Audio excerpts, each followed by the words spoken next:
Hello, Frog fans. Welcome to Postgame Beers. We are the Lupton Drinking Club coming to you live and recorded from YouTube, from Apple, from Spotify. I am your host tonight, Jacob Sailors at JD Sailors. I'm joined by the producer, Ray Cartwright, by the horse, Garrett Evans. We are missing the Sultan of Stat, Martin Guerrero. We are missing your normal host, the normal voice that soothes your ears every week, Kyle Malloy. Where is Kyle? That's a great question. Sequestered for jury duty. I wish I don't we know. knew. I couldn't come up with something on the spot. No, he's just busy with family and kids and stuff and things of the sort. You know how it is. Ray's our resident member of the court around here. Yeah, Ray is Right. like raising like a you don't call it ordained judge, right? Like what do you call it? No, I am a professional juror, though. Yeah. And he's also ordained. You're like So Reese. anyone out Yeah. there want? So if He's you like- need someone to officiate your wedding, You remember Reese? Remember Reese Bobby when he was like, "I am a semi-professional race car driver and an amateur tattoo artist." Don't worry, ma'am. I'm a volunteer fireman. He's like an amateur at everything, but a professional at nothing. Dude, I wear many hats. None of them are professional. What's going on, boys? We are live tonight. It is Tuesday, October 17th, 8:37 p.m. In the year of our 37 Lord. minutes past 8, according Only to a little the bit Power of late. Friendly Mercantile. I love it. We are brought to you tonight by our friends at Hell's Half Acre Stadium Goods. Stadium Goods. Hell's Half Acre SG.com. Go there, check out the new arrivals. Get geared up because we're going to have another home game at some point. Not this weekend.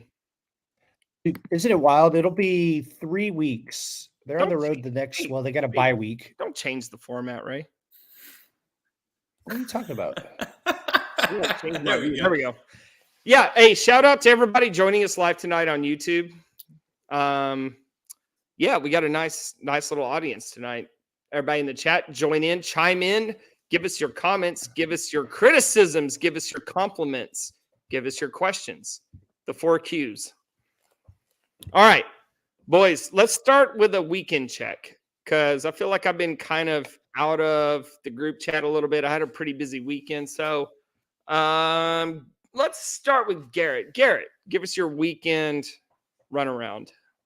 Dude, I had a great weekend. Had a great tailgate this week. Did some fajitas out there in lot 14 under the trees.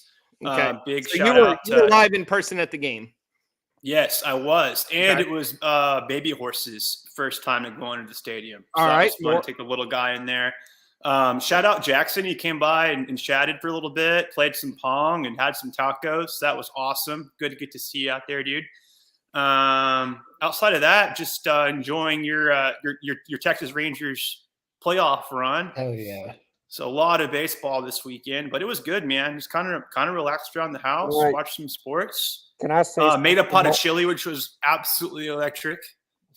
Can Can't I go wrong say with homemade something off chili. the mic? Can I say something off the mic? Yeah. Go for it. You're in a safe space. No one will hear Okay. this. All right.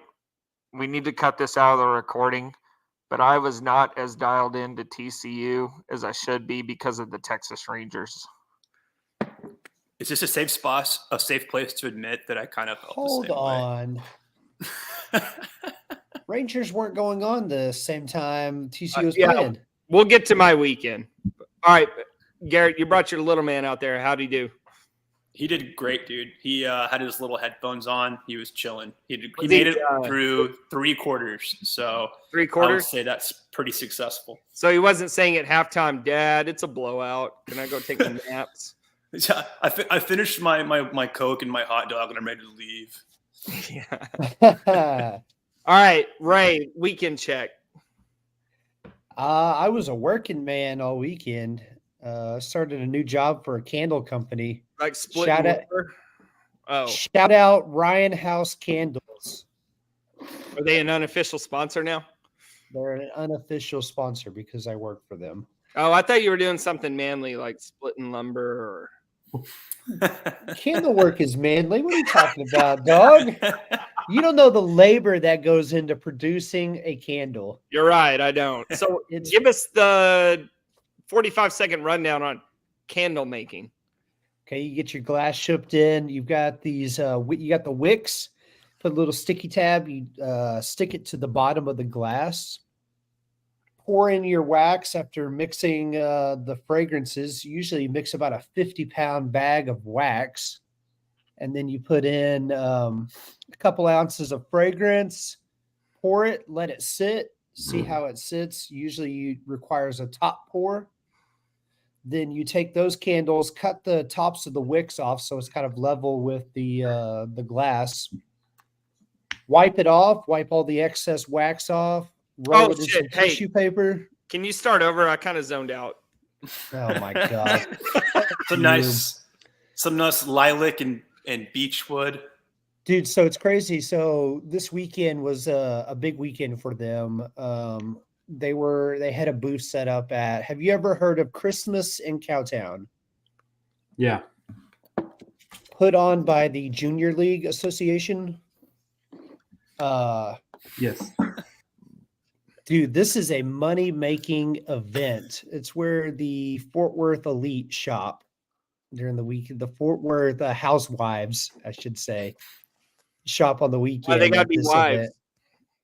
Well, hey, put on by the Junior League. It's a women's association. I think we can safely say that there's some. Ray. You better be careful. Shout out to Martin just getting up and leaving during the candle story. Yeah, I didn't even get to introduce him.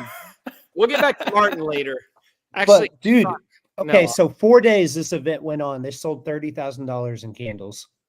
That is a lot of candles, man. Is that how much are they paying you? Is that even enough to cover you?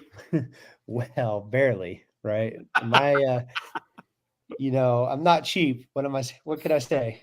All right. Hey, again, shout out to everybody joining us live on YouTube. Can I designate one of you to keep an eye on the comments since I'm hosting tonight? My eyesight's already bad enough. So I gotta kind of squint to see the comments. And that's hard to do while hosting. So one of you guys, you guys keep an eye on the chat for me. Yeah. Martin, get your ass back here. Martin just There you go. the chat has joined us late. Martin Guerrero. Martin, weekend check. What did you get into this weekend? Went to a party. That's all I can really say. No, you gotta give us more than that. We'll That put it behind the sucks, paywall. bro. We'll put it behind the paywall. Shit. Hit up the dealer. Picked it up.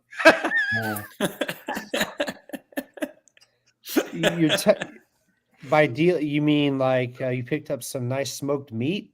Yeah. And some candles. Yeah. Did you get you a candle? Did you go to Ryan House Does it smell good? and do a little shopping? Oh yeah. It smelled real good. Yeah, I smelled it all in 20 minutes. Okay, this is getting off the rails. Okay, I can't handle this. Well, you know what happens when the substitute teacher is Yeah. in class. All right, so my weekend, right? I was not able to attend the game. I hinted at the end of the last podcast that I wasn't able to make it because I was attending an engagement party. So let me just say, congratulations to my best friend Mark Leiden and his now beautiful fiance Olivia. They got Dude, it's about time they got engaged. Gotta swear he wanted to do it Well, 2 years ago. It's funny, they haven't dated all that long, but yeah, everybody kind of said the same thing. What took so long for you? They could have gotten engaged after a week. It's just one of those couples. For real. They had a very nice engagement at White Rock Lake, and then he had a surprise party for her and all of the friends and mutual friends and family at the Smoky Rose. Have y'all been to Smoky Rose in Garland? Never heard of it. Yeah, well, you can look it up. Maybe they can be a sponsor for us, but in the meantime, Smoky Rose is a very nice place. It's kind of like a woodshed. Woodshed and Fort Worth. Did Nice. Mark take his PJ to get there? No, but he did have a open bar at Smoky Rose. Smoky Rose, Now- is that the place next to the botanical gardens? Yes, it is. Yes, it is. Did y'all go there? Yeah, so what happened was he told us to be there no later than 2:30 because no, we didn't go to the botanical gardens, but we met up at Smoky Rose. I got there at 2:30, and I was the first one there. There was Grandma Leiden and Aunt and Mother Leiden there, and I was like, wait a minute, I know I got the time right because he said he was showing up at 3, and he wanted us to be there at 2:30. Well, I wanted to get there at 2:30 so I wouldn't be late, but also I could, catch kickoff of TCU BYU. But being the only one there, I got a little nervous that everybody else would be late. But by the time 3:00 came, we had a nice full little room, and they walked in. We yelled surprise, and of course, my ass was staring at Josh Hoover completing a nice 3rd and 10 inside the 50. And I heard surprise and turned around and said, oh, nice. Whoops. You did that turnaround you ever seen that meme of the guy that's sleeping and then he wakes up and starts clapping? Yeah. That was totally me. I didn't know they were walking in. I was locked in to Josh the Hoover Dam. So did you cry? Candidly, and we can put this behind the paywall, it got me a little emotional as the day went because it's my best friend. I love that guy, and I love Olivia, and I'm super happy for them. And it's just one of those things that reminds you that life is worth living. It's like things like this. Like this is why we go to work. This is why we deal with bill collectors and all that shit. It's so we can live moments like this. So it was a very cool event, and I was thankful to be a part of it, even though I had to miss the game. And I'm very gracious of the open bar. You're getting choked up right now trying to talk about it. No, so I just came from a work happy hour. So, yeah, my voice is not where it should be at the moment. No, you're crying. It's okay, Jacob. Okay, yeah, I'm that sentimental. Yeah. That's how big my heart is. Did it start the wheels turning like, man, maybe I could do this here in the next couple of months, especially as we get into engagement season? Let's slow down. So the main reason I wanted to bring this up is to parlay this into football talk. And I was going to say, put football talk in terms of an engagement party. I don't know, man.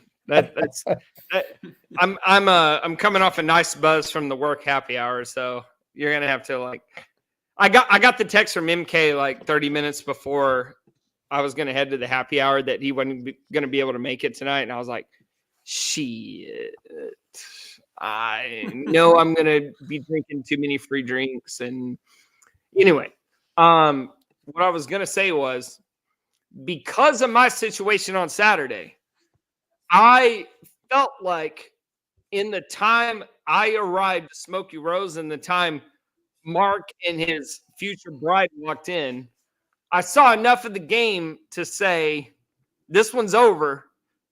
TCU's going to win. And I continued to watch when I could in between small talk with friends and family and groom and bride-to-be. But I didn't get to digest the game like I normally would. And seeing as how I'm hosting tonight, I was going to let you guys carry the conversation. So let's get into football talk. This is the cue to go into football talk. So if we had a producer who was on top of shit and could do transition music or whatever, this is where that would be. But since we don't, then I'm going to vocalize the transition.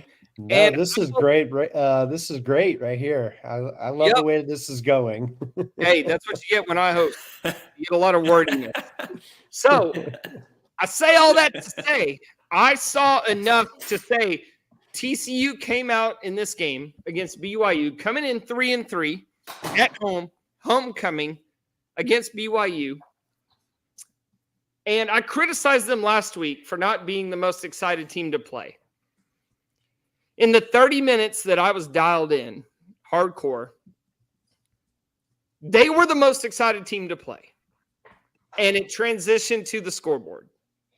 So let's just start Easy there. to get excited whenever on the first pass you house it the other way. And at that point, I said, game over. We don't have to worry about losing this game. Like, it was over on Keaton Slovis's first pass of the game. So let's just start there. I'll open it up to you guys. Garrett, you were there. Martin, did you watch on TV? Yeah. Okay. And Ray, what was your situation? Candles, baby. Candles. Okay. So Candles. So Garrett, I'll start with you. What was the vibe in the stadium before the game? How full was it? And just take us through those first few moments when TCU jumped up 7-0, to start the game. Yeah, dude. So where we sit is right above the student section. So my kind of view is always kind of skewed toward super full and super energetic. That kind of comes to the territory when you sit above the students. But even with that in mind, coming off of kind of the performances we've seen recently, I personally did not see a drop off in attendance or excitement in the stands. Right. And then to Ray's point, dude, like whenever you freaking house it, when the defense freaking houses it to open the game, the lid kind of popped off that place, and the energy, in my opinion, stayed there the whole game. And I think a lot of that is due to how explosive and fun that Bryles offense really, really looked on Saturday. It kind of looked like that was the way they've been wanting to get things done with this offense all year long. And that's not a knock on Chandler, but whatever it is with Hoover, dude, something was just clicking with his biggest targets. And it was just electric, man. It was so much fun. I'm glad to hear Yeah, that it's was easy electric. for a crowd to get electrified, So you have Miller Bradford, pick 6 right off the bat. Quick 3 and out after that, and then a 49-yard bomb to JP Richardson. Yeah, exactly. Bounces off a couple of guys. You're quickly up 14-0, and it's party time. I'm just glad to hear that there was a crowd there to get electric, because I was a little bit worried going into this one after coming off of, 2 straight losses, one of them being at home. Kind of a letdown from what our season expectations were. And me, I wasn't able to attend the game, so I was trying to sell my ticket. And my ticket is in the 200 section, and no matter how low I went, I could not sell my ticket. So that just kind of gave me a little, concern going into this one for the crowd. But you guys are saying, hell no, crowd was electric. Yeah, man, it was a really good vibe in there the whole day. And I think a lot of that's credit to the fan base sticking with them through some weeks that have not been a good time. And then a lot of that is a credit to the guys on the field and punching the Cougars right in the mouth from the first minute of the game and never letting off the gas. Dude, Garrett, now what was the vibe like at the tailgate and leading up to kickoff? It was fun, dude. It's always going to be fun to tailgate before TCU game. And it's funny you say that because, you're having different conversations throughout the course of a tailgate. And it seems like everyone's kind of vibe, at least our tailgate was, well, I don't really know what to expect, but it kind of what we've talked about where it's like, well, at this point, maybe it's a beat your rivals type year. We don't know what to expect from Hoover. And everyone was kind of going in there without too much of an expectation, but still excited to watch football. So that was really fun to kind of go in there like, this could go either way, but I'm happy to have a good time to just punching them right in the teeth. You couldn't ask for a better outing for the Frogs. K-State hates the blue says in our comment section, I'll spend $50 at Hell's Half Acre. Thank you again to Hell's Half Acre for sponsoring the podcast. Right now, if Ray changes his Twitter name to Ray Candles Baby Cartwright. I'll make you a new profile picture. Ray, will you change your name to Candles Baby Cartwright? Oh man, if I wasn't a professional reporter, You're not employed by them anymore. that's not public knowledge. Well, it But, is now. I just made it public. So change your name. Yeah, so I'm gonna cut that out. I'm still reporting on the frogs, Uh-huh. just in a different way now. If I was a professional white collar, button down media man, All right. What I about should say. this? Ray Candlewright. Now that has a ring to it, because candles are always all right. In Speaking fact, of I'm Hellsat Faker, burning a nice bourbon vanilla from Ryan's House Candles right now. that sounds very pleasant, actually. Speaking of Hellsat Faker, shout out Jackson. He brought me some Hell's Half Lager at the tailgate, and that really hit the spot before going into the game. So thank you, Is that Jackson. what up the electricity heading into the game? Oh, it really did. Did you guys exactly what know- the doctor ordered? Did you guys know that when you buy Hell's Half Lager, a percentage of the sales go to the Flying Tea Club, which goes to the NIL fund for TCU athletes? It's true. It's And true. If you support the NIL fund, you have more electric Saturdays like you had this past Saturday at the Carter. Yeah. So what direction do you guys want to go? Do you want to talk about specific players that stood out? I mean, Dude, you got to start with Hoover. you got to start Yeah, I with mean, Hoover. at the end of the day, it was the Hoover game.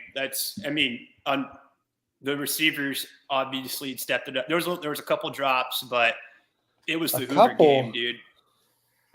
We'll get into that a little bit. There was more than a couple. There was some big drops, but still, JP looked outstanding. Savion played well. But like I said, dude, it was the Hoover game. It's Josh Hoover. Let's start there. Yeah, let's start with Josh Hoover. So he comes in for Chandler Morris, who got injured against Iowa State. So Josh Hoover, redshirt freshman, transfer from Purdue. I'm doing all this off memory, so correct me if I'm wrong. You're wrong. Okay, correct me then. He was committed to Indiana, and then he Indiana. That's right. He flipped to TCU. He's not a transfer. Okay. I knew he had a tie to another school, but again, I'm doing all this off memory, so sue me. Yeah, he steps in. There was a lot of buzz about Josh Hoover in the fall about how much weight he's gained, about how accurate he's looked, about how much he's kind of pushing Chandler, even though Chandler was kind of the decided number one. But Chandler goes down with an injury, which we all... Dude, I'll stop you right there real quick. There was buzz about Hoover. If you go back and if you followed Jamie Plunkett or David Bowden for any amount of time, they were hyping him up last spring of 22. Yeah, no, for sure. There was a lot of hype about him, but I don't think there was ever any serious talk that he was going to win the starting job. Yeah, and I think there was so much hype this fall, and it's not a knock on the guys who do this who are, football guys like I will be. But after the kind of the slow start we've seen, I wasn't really ready to necessarily buy in on all the Hoover hype. Got proven wrong pretty drastically. To me, it was more like, all right, if Chandler goes down with another injury, which is a legitimate concern, I'm not going to freak out as much as I would, like not knowing anything about Josh Hoover. My only concern is that, okay, Chandler goes down, but we're already fucking 3-3. You know what I mean? Yeah, exactly. Yeah. I mean, how much did you really buy into the hype from the offseason after all of the hype kind of flamed out from the rest of the team? All right. Yeah, so I was just talking. Yeah, so I was just mentioning, it's like I didn't know if that was going to be a thing that was actually going to translate onto the field. So okay, thank God it did, though, man. Shoot, it was awesome. The only thing I'll say to that is that's true, except the kid from Oregon State who transferred in, he saw Josh Hoover do 2 practices and said, I'm going to head out. Yeah, he SpongeBobbed it real quick. Exactly. So that's not just, that's not coach hype. That's a legitimate player who came to TCU to play football. And even if he wasn't going to beat out Chandler, he could at least be the backup. But then he sees Hoover spin it in practice and says, yeah, there's no place for me here. So that's what gave me confidence about Hoover. Dude, he probably looked at Grant Tisdale also and was like, nah, this ain't for me, dog. Dude, And didn't he have like the highest QBR of any quarterback this week, or second highest QBR? It was something stupid. If not Grant the Tisdale? Grant No, Tisdale's no. Yes, Grant one of Grant one Tisdale. for 8 yards. No. So if Hoover didn't have the highest in the country, he definitely had the highest in the Big 12. Yeah, it was nutty, man. Hey, where's our background? Hold on. We're going to do a little producing on the air. I think it's because there's 4, so it's like No. It's because Ray fucked with the format. Anyway, y'all talk while I visually talk produce. about Jackson's question. Bring up Jackson's question. Well, y'all bring it up, man. I'm told y'all. I can't. Yeah, let me pull it up. I don't know how to put it on the thing. All right.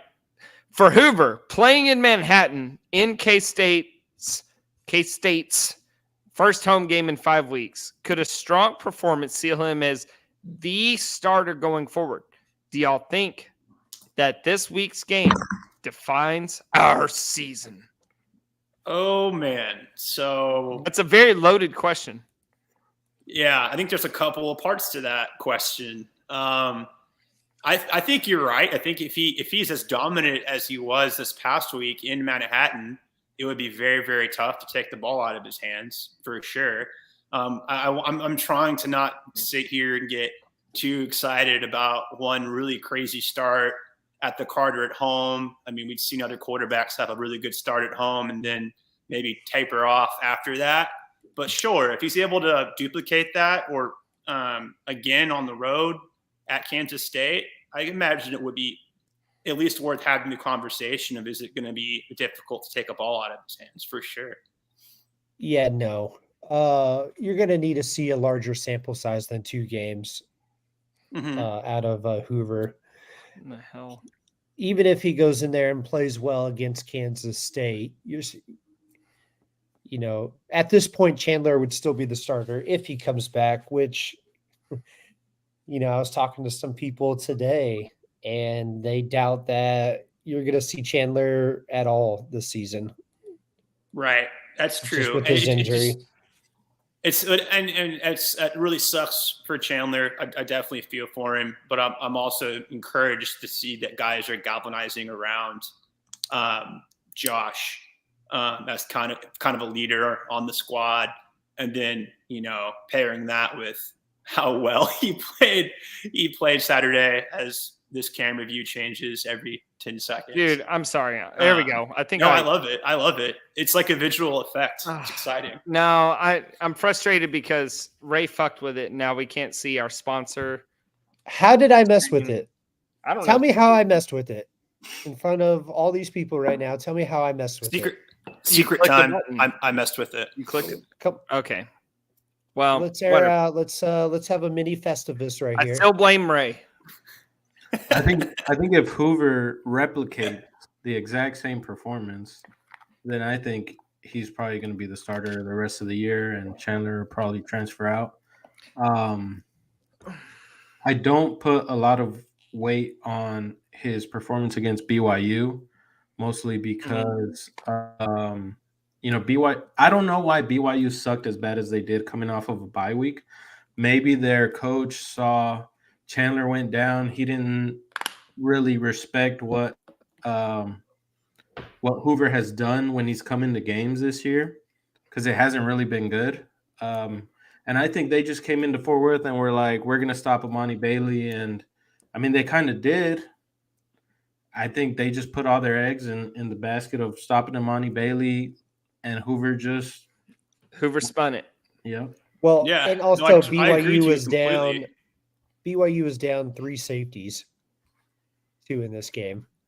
Yeah, and I was actually going to make the joke that, TCU goes into Manhattan next week, and they're looking for their first win against a Power 5 opponent.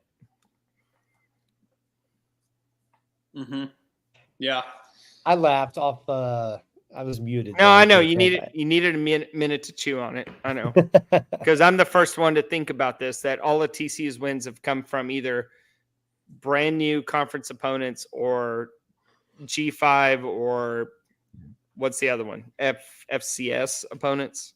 Yeah. The other half of that question, do you think that this coming week's game defines our season? What are y'all thoughts on that? Here's how I'll answer that. I'll say yes in the fact that if we do go to Manhattan and win, then there's no reason we don't beat Texas Tech and Baylor. Mm-hmm. And that gets us to what, 7 wins? And after losing to West Virginia and Iowa State, 7 wins, and I fucking take that all day. I think we can all sit here and say we're probably astronomically more confident in the future of this season and what we're capable of doing right now after that BYU win than we were after taking that last. Yeah, at this point, and we keep talking about this, but at this point, after losing to Iowa State and West Virginia, I just want to beat Texas Tech. I want to beat K-State, and I want to beat Baylor, and then go win a bowl game, and that gets you to like 8 wins. Well, now we beat BYU, which, you know, in a vacuum, I would say we should absolutely beat BYU, but it's not a game I would say after the Iowa State and West Virginia losses that I would say we have to win this game. You know what I'm saying? Because BYU, yeah, I get what you're saying. They're nobody to me, but K-State, Baylor, and Texas Tech are. Mm-hmm. So if you're not, I would say if you win this game, the Alamo Bowl is back on the table. I mean, as of right now, the Big 12 championship's back on the table. 2 conference losses. I don't know. Okay. I mean, do you want to jump ahead and go into this? Because now let's table it. Let's talk about Nook Bradford. 3rd highest rated defender, according to PFF, in the country this week. Talk about Nook. Y'all the ones that watch the damn game. I'm just hosting here. I thought you had an elaborate point you're All going right, to bring well, just talk about the defense in general. Defense was very good. Defense played with energy. All right, let me ask you this. Is it too simple to say that at this point that TCU winning or losing a game comes down to if they just give a fuck about playing that game or not? Because against Colorado, against Iowa State and West Virginia, you know, we had the same complaint that the other team wanted to win that game more than we did. Yeah, I think I would maybe not call. Well, yeah, Colorado too. Colorado, it seems like they caught us on their back foot, and it was one of those deals where I think TCU expected to win and didn't expect to be challenged. Yeah. And then I think after that loss, the other 2 games, I think is where the lack of energy, the lack of effort, which leads to poor execution, kind of took over. And this week, again, I think they really galvanized around each other. They galvanized around Josh, and it looks like the type of TCU team that we've gotten used to seeing. That's very energetic, a defense that goes after the football, an offense that's aggressive. It looks like they were kind of back to their selves in a way this week, and hopefully, you know, that carries forward into Manhattan, if that makes sense. Yeah, I think it's one of those things, and Horse, you hit it right on the head there, that, you know, a team will rally around whenever there is a significant injury to a key member of a team. You'll see a team rally around and up their level, at least for a game, maybe 2, right? Mm-hmm. Yeah. And then, you know, you see from there, see if you can just keep on carrying and roll that train as you keep going forward. Yeah, the only thing I worry about with TCU and Josh Hoover and the hype coming out of BYU is, is this legitimate or is this Michael Collins? Or is it Chandler Morris Baylor? Sure. Right? Yeah. That's the comp you keep hearing is, oh, well, Chandler did it once too, But, I mean, and that's fair because GCU fans feel kind of gun shy right now. And we don't want to talk about, going out to Manhattan this week and being able to have a repeat performance. And I get it. We saw 2 really crappy conference losses already. But to your point earlier, it seems like the energy's back.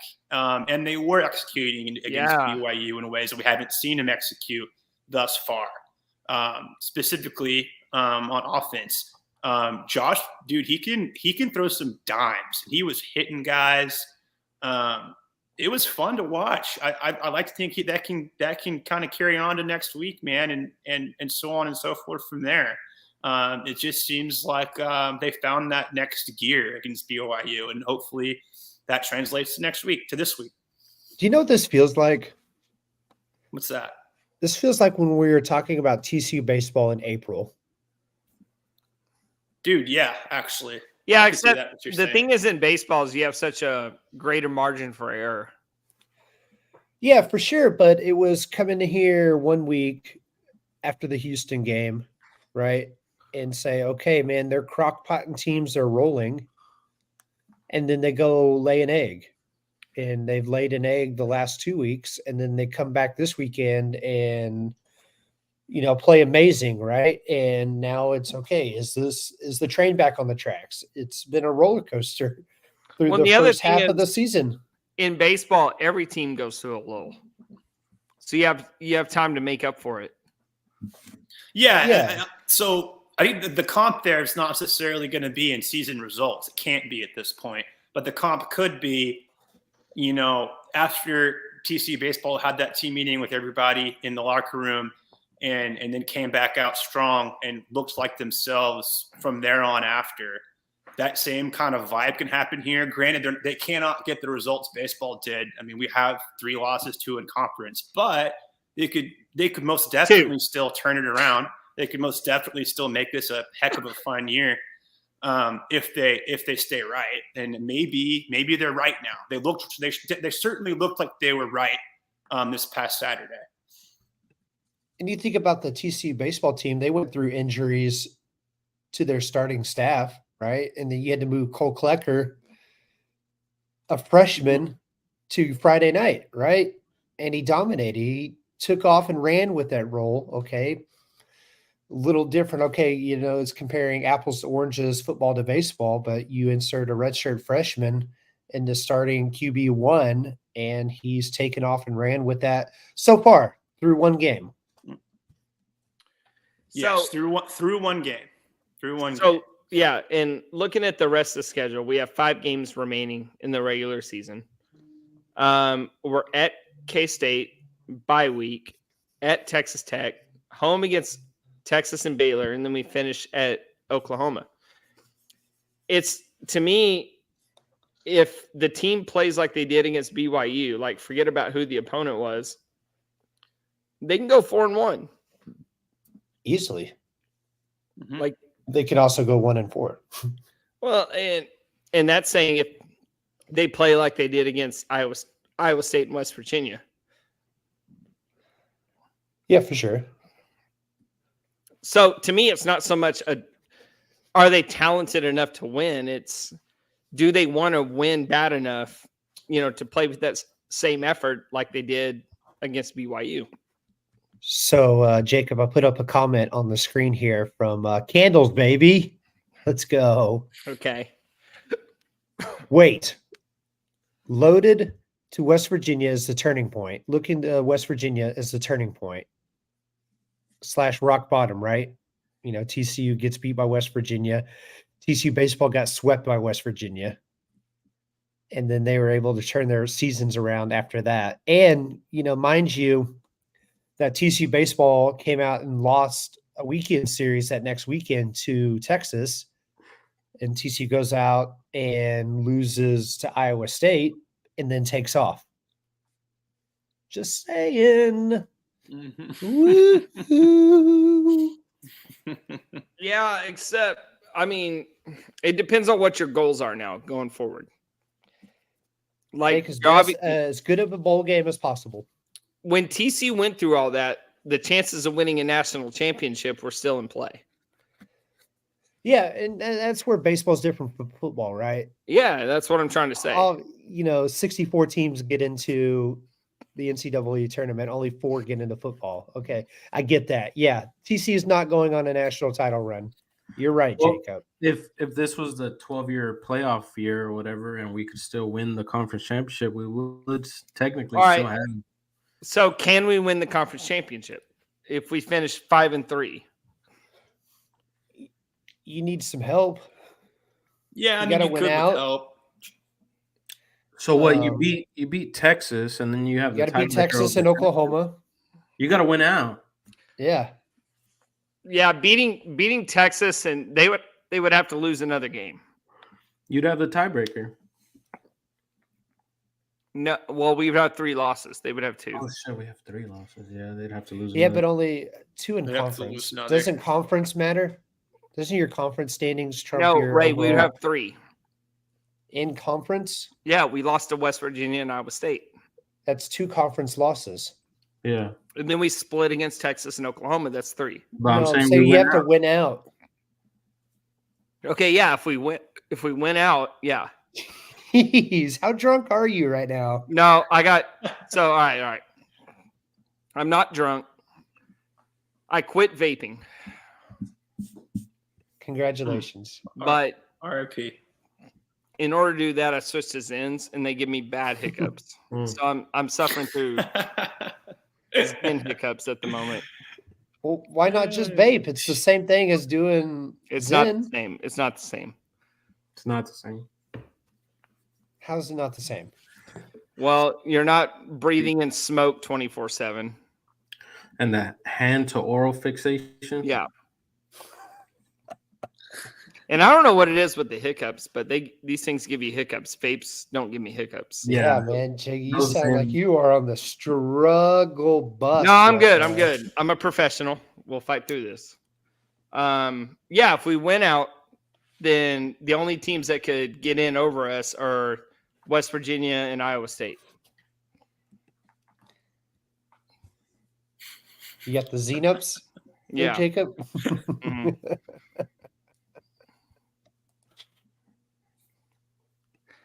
I want to shut the Looks so podcast sad. down. I'm done podcasting. Shut it down. Oh, we are Here's a having good question. fun here. Martin, here's a question for you. Josh's completions thrown looks like they were way more catchable balls. Martin, thoughts? Extremely catchable balls from Josh Hoover. So catchable, the other team caught 2. All right. Aw, So here's my. damn. I'm glad you brought that up. Okay, you can't put the. No, dude. I was about to agree with this comment and say it looks like he was putting it into the bread basket, just dropping dimes. Some of his drops were some bullshit. No. Let's talk about this because Josh Hoover did throw 2 interceptions. Yes. But here's my thing, and I've had this philosophy on any quarterback I've ever watched, whether it's Dak Prescott, Tony Romo, Max Duggan, Josh Hoover, Chandler Morris. It doesn't matter. I don't think interceptions are like a key stat in evaluating a quarterback. All right, and I'll use my Dallas Cowboys as an example. That was my Skip Bayless voice, by the way. That was spot on. Man, I thought Skip was joining us for a second. I was Yeah, like, wait. Shut the fuck up. That's Here's the thing with the interceptions. The best way to throw interceptions is throwing passes that have a chance to pay off big, right? Yeah. Mm-hmm. So some of them. I don't mind my quarterback throwing interceptions if it means it's going to pay off in 5 or 6 really high payoff passes, completions, right? So like Dak right now, aside from the San Francisco game, he hasn't thrown any interceptions, but the trade-off is he hasn't thrown any passes that result in big yardage. You know what he becomes? He becomes a check down quarterback. Exactly. And then at the end of the game, it's like, damn, we lost, but our quarterback didn't throw any interceptions. Well, that's because he didn't throw any passes to win you the game. Yeah, there are definitely some interceptions that are you don't mind, like on deep balls, those 50-50 balls that you're talking about. Sure. Yeah, like on 3rd and 22, and it's basically an arm punt at that point. Yeah. Yeah, and it's not even so much that. It's like, all right, if I throw this ball over the middle, it can go for 40 yards, and now we're 1st and goal. Or there's like a 10% chance it can get intercepted. Sure. As long as it's not like a high probability of getting intercepted where exactly. a guy's, getting rushed out of the pocket and thrown into double coverage or something like that. Keaton Slovis. I mean, he sucked. Yeah, he was bad. And for some reason, he decided he wanted to throw at Fig Newton. That's the most passes I've ever seen thrown in his direction in a whole game. So when I, not paying full attention to the game on Saturday, and I see Josh Newton, he has the highest QBR in the conference, but he threw 2 interceptions. That tells me those interceptions were worth it. Josh Newton was out there throwing interceptions? Josh Hoover. I know, I'm just busting your balls. I know what you meant. Do I need to reiterate my point now? Yeah, because I'm confused. I 100% agree with you, dude. Like, we were just got done talking about how good his QBR was. I mean, you can look at his numbers from the game. The interceptions don't bother me. They really don't. He should have had a couple more completions than he did. It's not his fault. Still 3 for 4. Doesn't bother me. Yeah, at all. They felt like they left 20, at least 3 touchdowns on the board coming out of that game. Yeah, easily. And I don't think he had one wasn't close to a red zone interception, but they were. I don't think they were technically in the red zone because it happened around the 10-yard line or so. Yeah, I don't. But I no don't think so. red zone interceptions, and those I hate. Yes, that directly takes points off the board. Sure, yeah. And if you're looking at EPA, then you would say those interceptions had a really strong detriment to your EPA.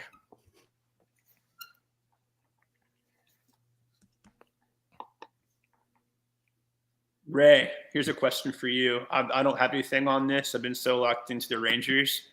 But regarding new baseball commits over the weekend, can any of y'all speak to that? Martin, you can speak to that.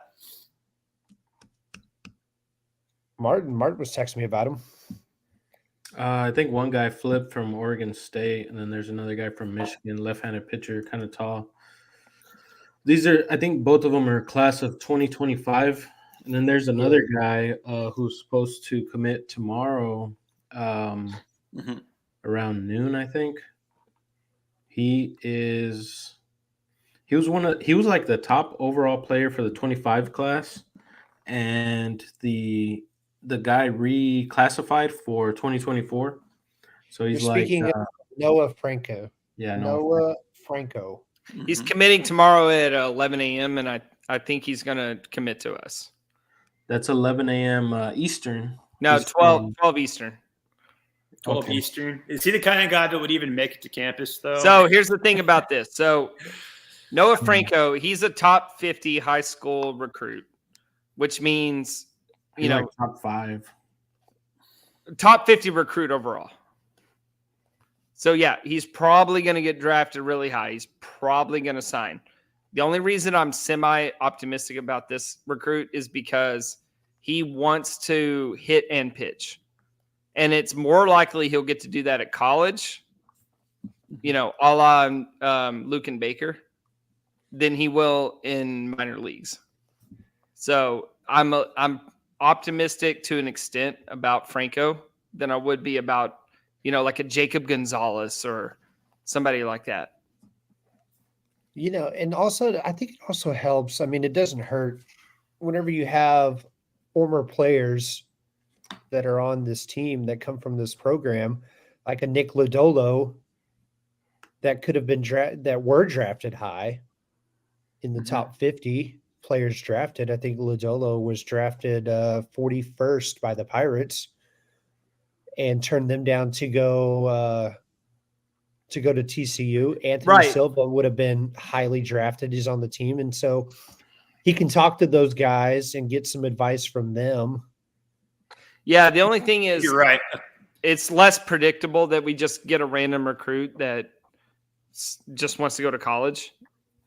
I will say about Franco is his guide through his visit was Peyton Tolley.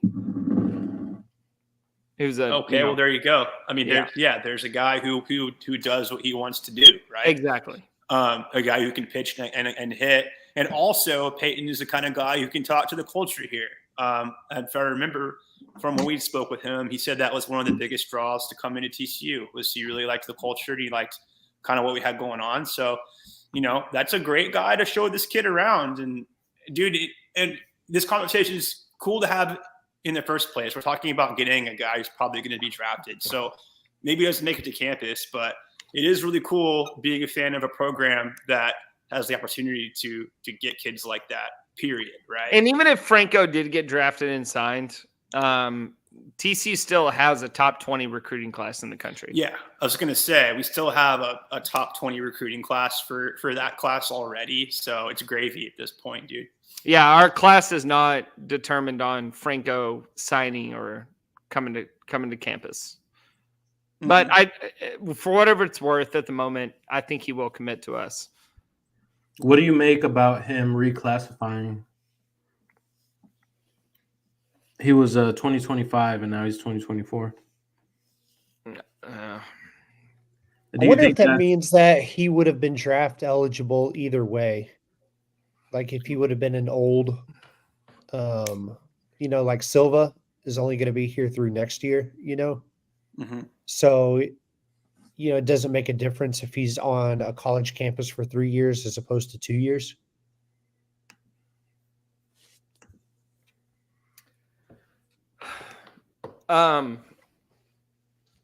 Yeah, I don't know. I didn't even know that bit of information. Throwback Frog says, on the real, I'm not re-altering my expectations for the season after Hoover's game.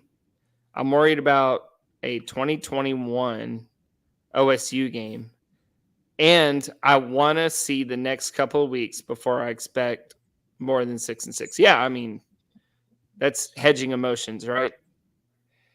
Yep. And doesn't this Kansas State team kind of feel like that Oklahoma State team from 2021? I will say this. Do you know what's going on with Kansas State right now? They're in shambles. They are, but they got a good ray of sunshine at quarterback. That dude's something else. Yeah, but they're worried that Kleiman's not even going to play him because he's listed on the depth chart as an or with Will Howard. At least we know who our quarterback's going to be. Now, behind the scenes, they probably do too. Yeah, I mean, it could be something like they knew last year Adrian Martinez wasn't long for that game. True. Go back to Throwback Frog's comment. It says, I want to see the next couple of weeks before I would expect more than 6-6. I think we would all probably agree with that. But at the same time, I am so much more confident and I feel much more energized about the direction we're going right now than I did at this exact time a week ago. So I'm 100%. I'm not gonna sit here and be like, well, yeah, whatever, it was a fluke. Let's see what happens. Like, I genuinely feel more excited, and I think I do find myself expecting more now, kind of after the team-wide performance against BYU. Not just Hoover, he's a huge part of it, but a team-wide performance. I feel so much better now than I did a week ago about where we're going to go. It doesn't necessarily resonate to me as like, well, it's just beat your rivals. It's like, well, no, there's still a spark here. These guys are showing life. Let's not sell ourselves short. Let's see what we can get done.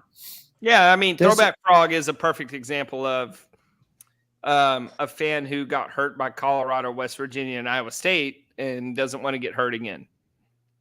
Yeah. I think a lot of fans are going to feel that way, and it's totally warranted. I mean, a lot of people kind of got slapped pretty hard by those 3 losses. And For sure. I mean, I know I did. I felt pretty down about everything after Iowa State, but what we saw from them was just exactly what this team needed. They didn't just roll over and freaking die against BYU. They actually that was super encouraging. I expected to see this year. Yeah, if they play like that, then the minimum should be 4-1 as long as they play like that the rest of the year. So Ray, I know you wanted to play some audio and get into some other sports, but do we have any other comments that we need to address before we transition to that? Because I'm going to close with that.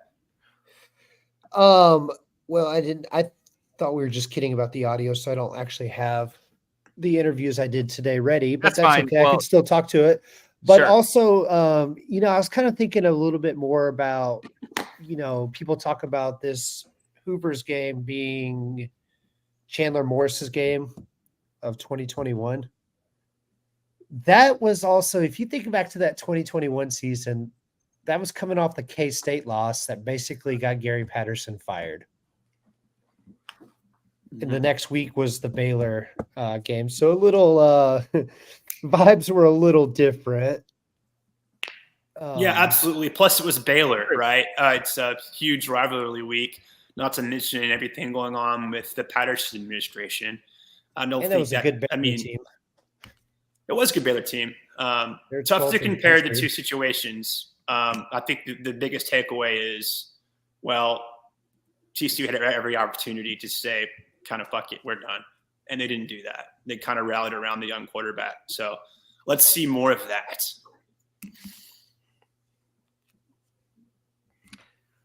All right. How do y'all feel going into K-State? I think we're going to beat them, man. I don't know what the line. Do anyone know what the? We're 6 point underdogs. 6 point dogs, which I thought was really high. Our friends at Gambling Gauchos, they do their Saturday night space. Yeah. Big 12 After Dark. And I was in there talking with the boys, and they always wrap up their space by trying to guess what the opening lines will be. Okay. And everyone that was speaking at the time was pretty much a consensus of Kansas State being a 2 or 3 point favorite. So a pick 'em, essentially. Basically. Yeah. My guess would be 6 points sounded wild. Yeah, I wouldn't be surprised to see that line move towards TCU. And have it end up at like a 4.5 point spread for Kansas State. It'll be interesting to see how, because TCU defensively, they have not gone up against, I guess, West Virginia. But man, Kansas State's offensive line is very, very good. Yeah, and they can run the ball, and if they're going to play Sunshine, is it much better than last year's offensive line? It's the same, but more experienced. Okay. Mm-hmm. Yeah, it could be a problem. But, TCU, they have big playability on offense. I think Kansas State's defensive line is much better. Our offensive line looked really good in this game. I think Hoover was only hurried like 5 times total in this game. Wasn't sacked at all. I mean, it's easy to play quarterback whenever you have a clean pocket all day to throw from. Throwback Frog says, I'm so stoked to have a game where we're finally a dog. Love that position so much more than being a 15-point favorite. Yeah, that was always a Gary Patterson thing, I kind of like being 15-point favorites. I kind of like being 15-point favorites. I just don't like it when the team – I don't like when the team comes out and approaches the game as if they're 15-point favorites. Yeah, you still need to have that dog mentality. Right. Yeah, you could do both. Exactly, man. You could be so much a better team than your opponent, but also want to win more than them. And the problem with this year's team has been Oh, we're favorites. Cool. We'll just chill and win. This game is over as soon as we get off the bus. Yeah, exactly. Exactly. I think there's a lot of that start off the year. I think that's basically the story of the Colorado loss. Stats Awards graph said we should win this game already, so why even play it?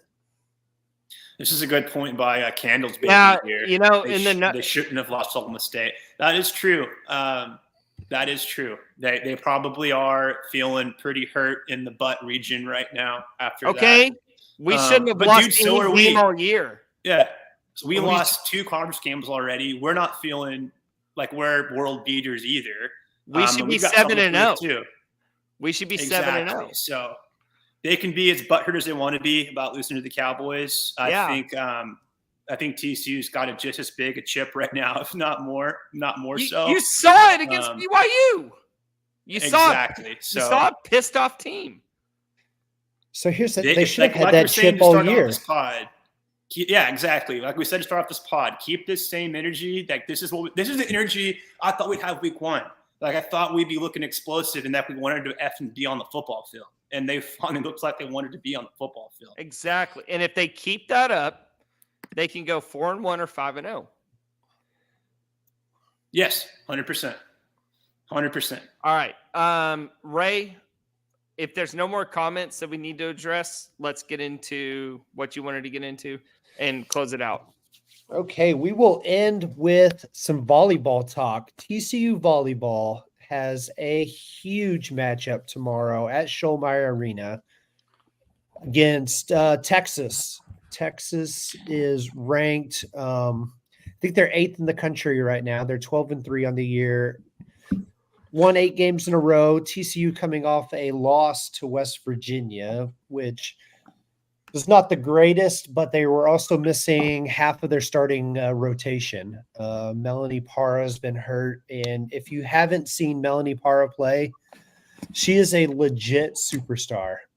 Hopefully she can come back tomorrow. She transferred to TCU from Texas. So why did we lose against West Virginia? It's TCU volleyball's rock bottom, West Virginia. Yeah, it's back to West Virginia as being the catalyst of hitting rock bottom. We can't fucking beat them in anything, can we? No. Dude. Basketball. It's so frustrating. That loss was pretty bad. That ended for West Virginia. They had a 22-game conference losing streak that they snapped against TCU in 5 sets on Saturday. Sounds like rock bottom to me. That's pretty rock bottom. But, TCU is still really good defensively, and they're really good at home. These last 2 years, if you go back to September of last year, TCU has only lost 1 match at home. 1 in these last 2 seasons. Should be an electric atmosphere. I think whenever I was out at practice today, they said there's only a couple of 100 tickets left for this game. Really?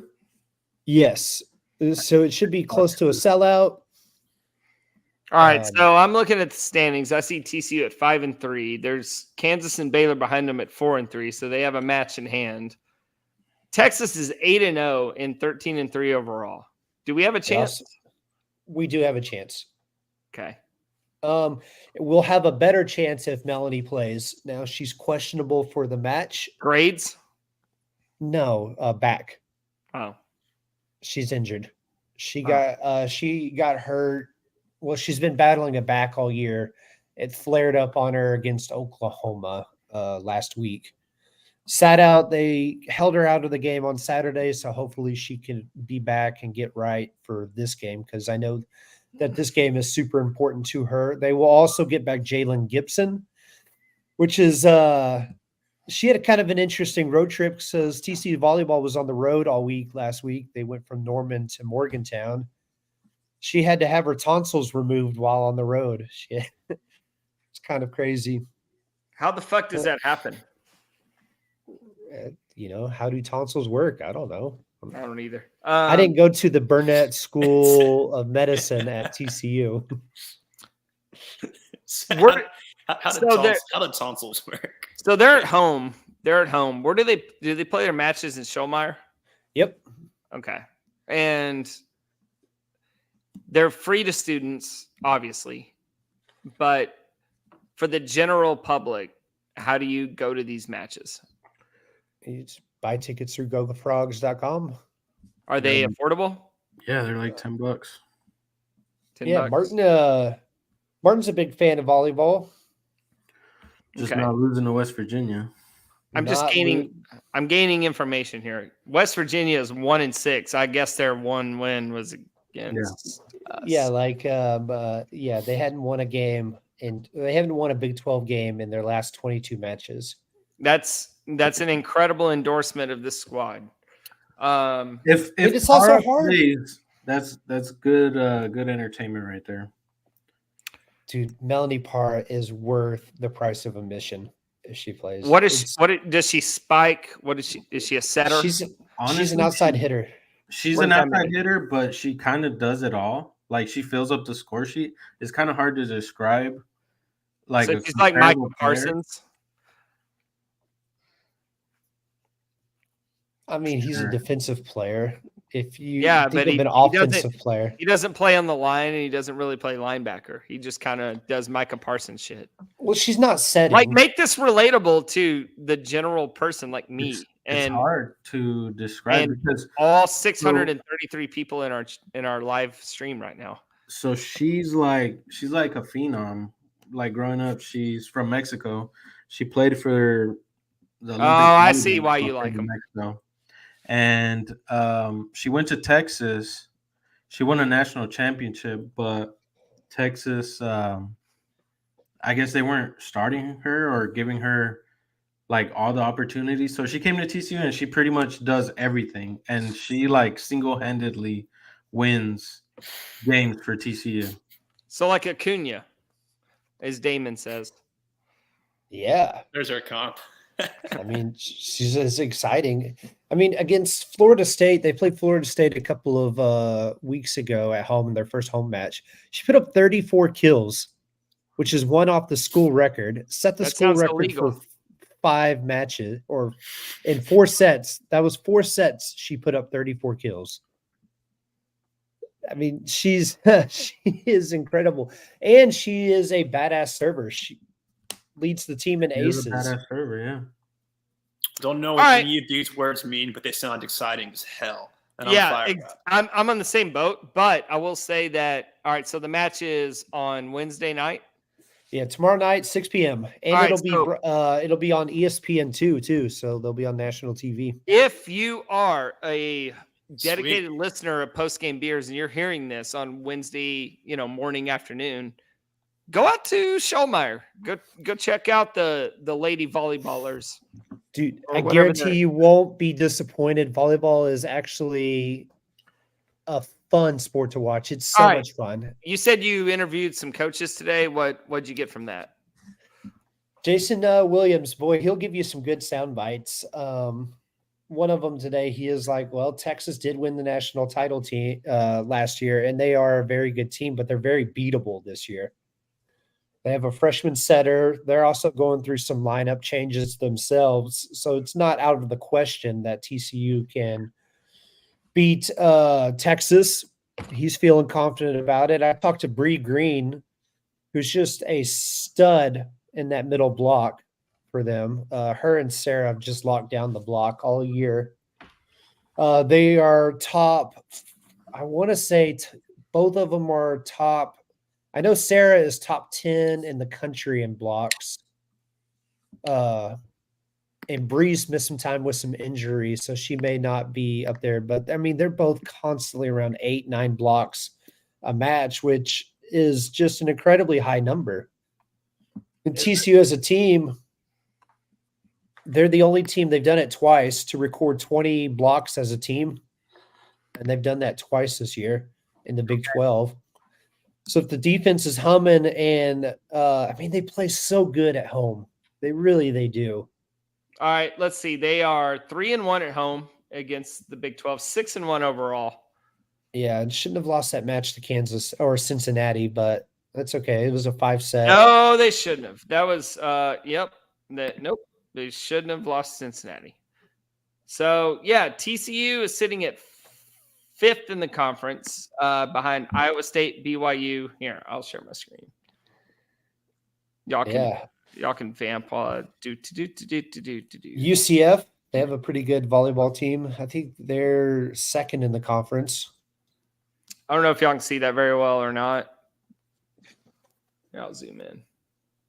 Yeah, it's crazy. So you think of this conference going forward, and you're like, oh man, you're losing a powerhouse in Texas that's really good at volleyball.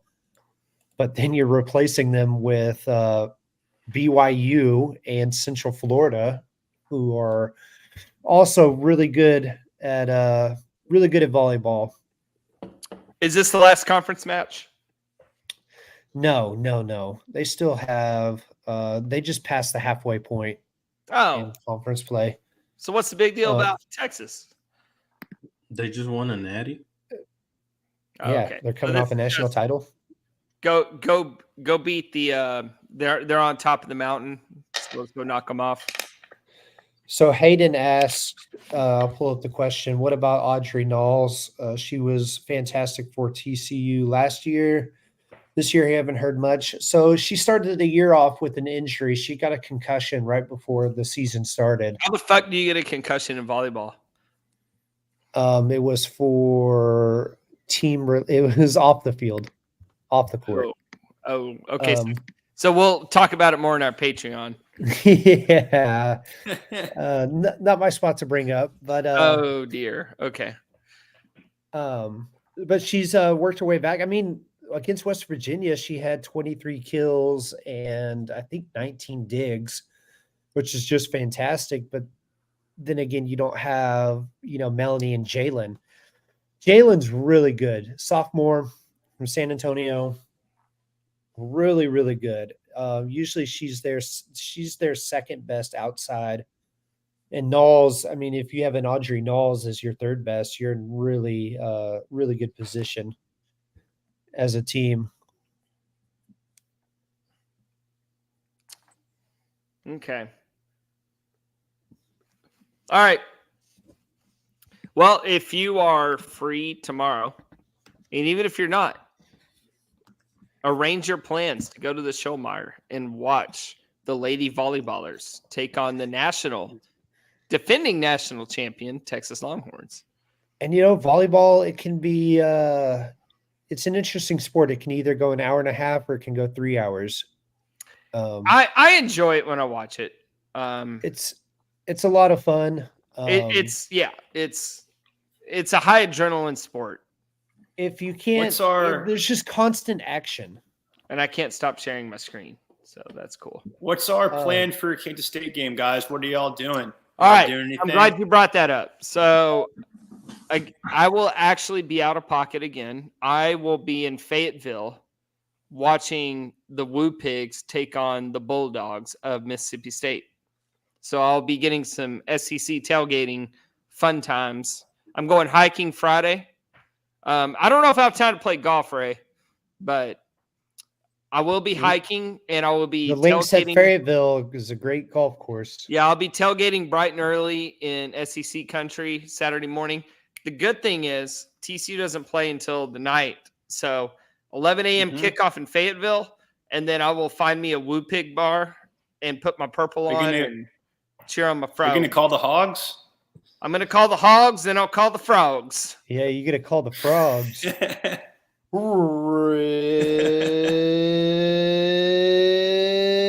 Ribbit. Yes. Listen to with that. Frogs. Yeah, I'll be departing Thursday night to get up for an early Friday morning hike. So I'm pretty excited about my SEC weekend. Where are you going to hike? Shit, I don't know, man. I'm not in charge of this trip. Lake You Wichita? visit your grandma? Nope. This is Tiffany. This is Tiffany planned. Oh, so you don't want to go see your grandma? No, it's a good fucking question. No, I don't know if I have enough time. You don't want to introduce Tiffany to your grandma? She's already met her. Oh, Gam's just out there chilling. And Here's a comment. Here's a comment from Candles Baby. It says, "Great, poor JD." And Candles Baby was able to see this from joining our live stream on YouTube. So shout out to you. Cheers to you, Candles Baby. I'm I am enjoying this pour so much. You wouldn't even believe it. Yeah, no, Tiffany's already met the grandmama. Okay, so here's a cool thing about my grandma, right? I love my grandma. It's my father's mother. And when Tiffany met her, I said, Mimi, how many children, grandchildren, and great-great-grandchildren do you have? And this woman, God bless her, she named off all 5 of her kids, which is easy, and then all 20-something grandchildren by name, in order by age, and then all like 11 great-great-grandchildren in order by age. That's talent, dude. I confuse my 2 dogs on a regular basis. Dude, that is such grandma talent. And I said, and you never miss a birthday, do you? And she said, nope, got them all written down on my planner. So shout out to pour one out. Grandmother. Yeah. Pour one for cheers to your sweet Mimi. She's amazing. She's the best grandmother I've ever known. Do you have a nickname? Do you call her Grandma? I call her Mimi. Mimi. Mimi. Yeah, Okay. Mimi. Yep. I should go see her. I may just wait till Thanksgiving and then get back before OU TCU. But yeah, what about you guys? What about you guys? Are you guys taking in the game? Are you, Martin? You going to Manhattan? No. What a bandwagon! Not a true frog. One of these road games we've talked about doing, maybe we'll do it for Tech, is a live broadcast. I'll be at Tech. Oh, okay. Already got my tickets. We'll do a live broadcast during the game, like Barstool style. Yeah, we may have to wait till next year or maybe do baseball, but because I'm 50-50 going to OU, I'm definitely going to Tech, and I'm out of pocket for K-State. But if you guys want to do something without me, feel free. I just won't be able to help put it together. For baseball, we should try and plan on that. That'd be a lot of fun. All right, we can hide this comment. Do you guys see any other comments we should hit on before we get out of here? Wait, what's this one say? I saw my name. Are you hiking? I don't know. Jackson, I have no idea where I'm hiking, man. But I will definitely have a report when I get back next week. Here you go, Jacob. Here's a comment for you.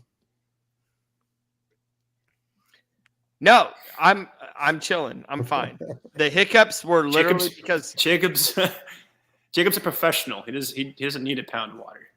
No, we addressed this. The hiccups were because of the Zins, and I'm adjusting to Zins. Hey, Garrett, question on the Zins. Do some of the individual packets hit harder than others, or is it just kind of like your biochemistry at the time? Dude, I don't know. I think I always feel like the cinnamon ones have like extra bite, but maybe it's just because the flavor has extra bite. Well, but it's funny you say that because that's what's been fucking me up. See, you just got to go with the cool mints. The cool mints. Yeah, nice easy. So over the weekend, I had 2 packs of those, and it got to the point where I wasn't even feeling anything. And I switched to cinnamon, and then I got a pack of citrus. And I did citrus all day at work today, but then I switched to cinnamon tonight at the podcast, and then I got hiccups. So you have really just dove into the Zen life. Well, have you seen me vape one time? I mean, it's true. Nicotine addiction is it's real, and not vaping at all. That's so. Yeah, these are the trick. That's how I quit vaping. Was these bad boys, and it worked. No, I finally made the dedication. I had a vape in my hand, and I said, "This is the last vape I'll ever buy." Hell yeah! So baby says we should do a live 9x9x9. A road game 9x9x9. Now that's interesting because that would cut down on the cost tremendously. You know what? That's actually a good idea because I feel like it is. Grilled hot dogs are a lot easier to eat than the water-soaked hot dogs that they give you. And we had concession. We had some people on Twitter say, like, if you guys do 9x9x9 again, I want in. We could just throw a fucking watch party live and have anybody that wants to come, participate. It's not a bad idea. We'll do it at You Martin's can do a house. big old scoreboard. Do it out in lot 13. Yeah, we'll Get a big we'll old do, projector screen. we need to do some big shit for baseball season. I mean, we now have the live YouTube stream, so all right. Anything else we need to hit on before we get out of here? Go watch volleyball. Yeah, go to volleyball. That's tomorrow night. Schollmeyer. First serve is at what, 7? At 6. 6 p.m. You'll be So out if of there you're- in time to catch the end of the Rangers game. More than half of the Yeah, Rangers you're going game. up against the Ranger game. But that's all right. Yeah, if you're ambivalent to the Ranger game, go out and support the lady volleyballers. Other than that, we have K-State this weekend. Hope you enjoyed this recap of BYU. If And- anything else, it was pretty wild ass. Hey, we try to make it Let's- fun. We hey. try to make it fun. I had fun, and that's all that matters to me. Big toast to everybody who joined us live on YouTube. If you're still streaming us from Apple or Spotify, we encourage you to go ahead and do that. But also give us a subscribe on YouTube. We're at Lupton Drinking Club on YouTube. Yeah, give us a little love on there. Mash that subscribe button. For Ray, for Garrett, for Martin, I am your host tonight, JD. We are so thankful for you joining us. We will see y'all next week on Postgame Beers. Go Frogs. Go Frogs. Go Frogs.